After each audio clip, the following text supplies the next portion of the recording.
One letter, one scandal, one family destroyed overnight. Happy for all her maternal feelings was the day on which Mrs. Bennet got rid of her two most deserving daughters. With what delighted pride she afterwards visited Mrs. Bingley and talked of Mrs. Darcy may be guessed. I wish I could say, for the sake of her family, that the accomplishment of her earnest desire in the establishment of so many of her children produced so happy an effect as to make her a sensible, amiable, well-informed woman for the rest of her life, though perhaps it was lucky for her husband, who might not have relished domestic felicity in so unusual a form, that she still was occasionally nervous and invariably silly. Mr. Bennet missed his second daughter exceedingly. His affection for her drew him oftener from home than anything else could do. He delighted in going to Pemberley, especially when he was least expected. So Mr. Bingley and Jane remained at Netherfield only a twelvemonth. The darling wish of his sisters was then gratified. He bought an estate in a neighbouring county to Derbyshire, and Jane and Elizabeth, in addition to every other source of happiness, were within 30 miles of each other. Kitty, to her very material advantage, spent the chief of her time with her two elder sisters. In society so superior to what she had generally known, her improvement was great.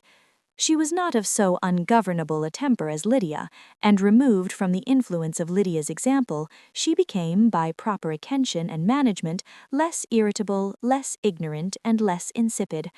From the further disadvantage of Lydia's society she was of course carefully kept, and though Mrs. Wickham frequently invited her to come and stay with her, with the promise of balls and young men, her father would never consent to her going. Mary was the only daughter who remained at home, and she was necessarily drawn from the pursuit of accomplishments by Mrs. Bennet's being quite unable to sit alone. Mary was obliged to mix more with the world, but she could still moralize over every morning visit, and as she was no longer mortified by comparisons between her sister's beauty and her own, it was suspected by her father that she submitted to the change without much reluctance. As for Wickham and Lydia, their characters suffered no revolution from the marriage of her sisters. He bore with philosophy the conviction that Elizabeth must now become acquainted with whatever of his ingratitude and falsehood had before been unknown to her, and in spite of everything, was not wholly without hope that Darcy might yet be prevailed on to make his fortune. The congratulatory letter which Elizabeth received from Lydia on her marriage explained to her that by his wife at least, if not by himself, such a hope was cherished. The letter was to this effect. My dear Lizzie, I wish you joy. If you love Mr. Darcy half as well as I do my dear Wickham, you must be very happy. It is a great comfort to have you so rich, and when you have nothing else to do, I hope you will think of us. I am sure Wickham would like a place at court very much, and I do not think we shall have quite money enough to live upon without some help. Any place would do, of about 300 or 400 a year, but, however, do not speak to Mr. Darcy about it if you had rather not. As it happened that Elizabeth had much rather not, she endeavoured in her answer to put an end to every entreaty and expectation of the kind. Such relief, however, as it was in her power to afford, by the practice of what might be called economy in her own private expenses, she frequently sent them. It had always been evident to her that such an income as theirs, under the direction of two persons so extravagant in their wants and heedless of the future, must be very insufficient to their support, and whenever they changed their quarters, either Jane or herself were sure of being applied to for some little assistance towards discharging their bills. Their manner of living, even when the restoration of peace dismissed them to a home, was unsettled in the extreme. They were always moving from place to place in quest of a cheap situation, and always spending more than they ought. His affection for her soon sunk into indifference, hers lasted a little longer, and in spite of her youth and her manners, she retained all the claims to reputation which her marriage had given her. Though Darcy could never receive him at Pemberley, yet for Elizabeth's sake he assisted him farther in his profession. Lydia was occasionally a visitor there when her husband was gone to enjoy himself in London or Bath, and with the Bingleys they both of them frequently stayed so long that even Bingley's good humor was overcome, and he proceeded so far as to talk of giving them a hint to be gone.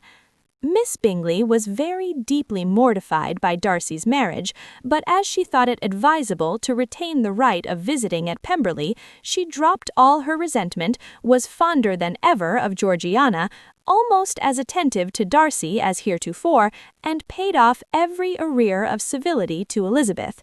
Pemberley was now Georgiana's home, and the attachment of the sisters was exactly what Darcy had hoped to see. They were able to love each other even as well as they intended. Georgiana had the highest opinion in the world of Elizabeth, though at first she often listened with an astonishment bordering on alarm at her lively, sportive manner of talking to her brother. He, who had always inspired in herself a respect which almost overcame her affection, she now saw the object of open pleasantry. Her mind received knowledge which had never before fallen in her way. By Elizabeth's instructions, she began to comprehend that a woman may take liberties with her husband which a brother will not always allow in a sister more than 10 years younger than himself. Lady Catherine was extremely indignant on the marriage of her nephew, and as she gave way to all the genuine frankness of her character, in her reply to the letter which announced its arrangement, she sent him language so very abusive, especially of Elizabeth, that for some time all intercourse was at an end. But at length, by Elizabeth's persuasion, he was prevailed on to overlook the offence and seek a reconciliation, and after a little farther resistance on the part of his aunt, her resentment gave way, either to her affection for him or her curiosity to see how his wife conducted herself, and she condescended to wait on them at Pemberley, in spite of that pollution which its woods had received, not merely from the presence of such a mistress, but the visits of her uncle and aunt from the city. Darcy, with the Gardiners, they were always on the most intimate terms. Darcy, as well as Elizabeth, really loved them, and they were both ever sensible of the warmest gratitude towards the persons who, by bringing her into Derbyshire, had been the means of uniting them.